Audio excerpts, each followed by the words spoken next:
Hi, this is Dr. Carol Francis, and thank you for joining part 4 of Narcissism Recovery. We've gone through listening, all different sets of listening, valuing other individuals, and facing the shadow side of you that fears that you don't have value. And now let's talk about the narcissism as a vampire.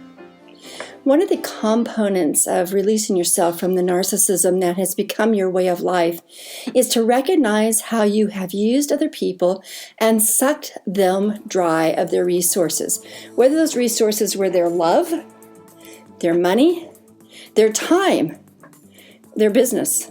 It's like if you can see how you have used other people to the end of their value, where you have seen that they become deflated around you, their energy levels go lower around you because you, well, in a sense, you suck their energies so that you can replenish your own supply of energies. And once you begin to recognize that that's what you're doing to the people around you, you can then begin to say, wait a minute. It's all about me, isn't it? What I get from them, what they do for me, how they can serve me, how I feel that what resources they have should go to my benefit. Wait a minute, this has gotten way out of balance. And when you can say that, you're having a moment of narcissism recovery because you're recognizing that you have become the vampire. Now, while you're in the midst of being a vampire, you can do what we have seen on all the most popular recent vampire shows, the loving vampire that starves and instead of kills their girlfriend or their boyfriend for the mere sake of their appetite for blood. So, okay, we can go that direction. You can be the vampire that's loving and self-rejecting, and that would be probably a very good position for you to kind of metaphorically take with your people. But I'm going to suggest that you move even beyond just the self-sacrifice and into, wait a minute, I can give to these individuals that help me out. I can create an exchange here where I give to them and they give to me, and that we're both appreciative, but we don't take the other person for granted, and we don't suck them dry of all of their resources. We don't use them until they're used up. Now, let's just think for a moment the metaphor. Let's say you have a glass of wine in front of you and you continue to drink it until you're done, and then you go to the next and the next and next until the bottle's done. And that is kind of a form of being narcissistic in terms of that bottle of wine, and as long as it exists, you might as well finish it up. Versus that you are tuned into what you actually need or want, as opposed to what is available for you to take.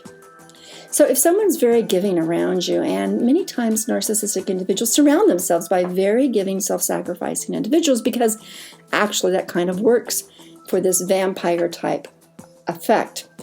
And so you have to realize I'm around these people who are very giving, and I do take very much advantage of them, and I'm going to move out of feeling like they should give to me or like I'm entitled or, well, they want to give to me and why not? Instead, being able to say, they're very giving to me and I'm not really actually very giving to them. And I could possibly think I'm being giving to them, but wait a minute, recognize that you may be giving what you want to give, but not what they actually need. In other words, your giving is not tuned into who they are. It's tuned into, once again, only who you are. So be careful in your giving that you actually pay attention to what the other person says they need or want. That becomes mutual. Also, in your taking, be aware that you don't need to take all that is available to you. Instead, you can take that which actually helps in what you need, and then be very gracious, very thankful, very respectful, and then also look for creating an exchange that matches who they are and what they are all about. So this is the way to compensate for that inclination to be the vampire, to take and take and take and take whenever it appears that there's all of these resources available to you.